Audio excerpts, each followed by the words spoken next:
আজ সাব্রুম শ্রম দপ্তরের অফিস কক্ষে সাব্রুম মহকুমার যারা নির্মাণ শ্রমিকের ট্রেনিং করেছিল তাদেরকে কাজের সরঞ্জাম প্রদান করা হয় এবং প্রত্যেক নির্মাণ শ্রমিকদের ৫ দিনের জন্য ২৫০০ টাকা করে দেওয়া হয়। গত অক্টোবর মাসে সাব্রুম নগর পঞ্চায়েতের শেল্টার হাউজে ৪৭ জন নির্মাণ শ্রমিক ৫ দিনের একটি প্রশিক্ষণ শিবিরে অংশগ্রহণ করেন।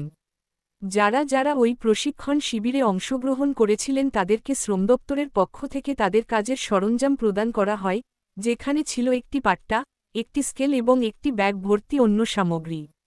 আজকে ২৬ জনের হাতে সরঞ্জাম সামগ্রী তুলে দিলেন সাব্রুম মহকুমা শ্রম দপ্তরের আধিকারিক অমিত কর। Bureau report, digital Tripura. বিগত কিছুদিন পূর্বে সাব্রুম শ্রম দপ্তর এবং ত্রিপুরা রাজ্য সরকারের তরফ থেকে আমরা একটা ট্রেনিং করা হয়েছিল। রাজমিস্ত্রি মেশন রাজমিস্ত্রির একটা ট্রেনিং করা হয়েছিল। এই ট্রেনিংয়ের আমরা 10 দিন ট্রেনিং করার পরে আমরা ইন্টারভিউ নিয়েছি। ইন্টারভিউ করে যারা পাস করছে তারাই আজকে সবার হাতে যন্ত্রপাতি তুলে দিতেছে। শ্রম দপ্তর তরফ থেকে যন্ত্রপাতি তুলে দিতেছে। টোটাল 48 জন ট্রেনিং করছিলাম। 48-তে একজন ছাড়া সবাই মোটামুটি অ্যালাউ হয়েছে। আমরা পরীক্ষাতে আর কি অ্যালাউর পরে আমরা সবাই 48 জনের আজকে যন্ত্রপাতি দিতেছি। এবং এটার আমরা যন্ত্রপাতি ছাড়াও আমাদের 5 দিনের টোটাল 5 দিনের আমরা 2,500 টাকা ক্যাশব্যাক আমরা হাতে তুলে দিচ্ছি। স্যার, আমি অমিত কর, লেবার ইন্সপেক্টর সাব্রুম।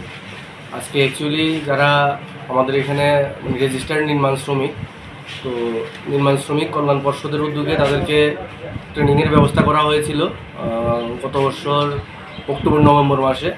তো তারা ঠিকঠাকভাবে ট্রেনিং সম্পন্ন করেছে। এখন তাদের জন্য যে রাজমিস্ত্রির যে টুল কিটগুলা, বিভিন্ন সরঞ্জাম, পাট্টা, স্কেল বা একটা ব্যাগের মধ্যে হাতুড়ি বা আরও অন্য সরঞ্জামগুলো ওদেরকে আজকে আমরা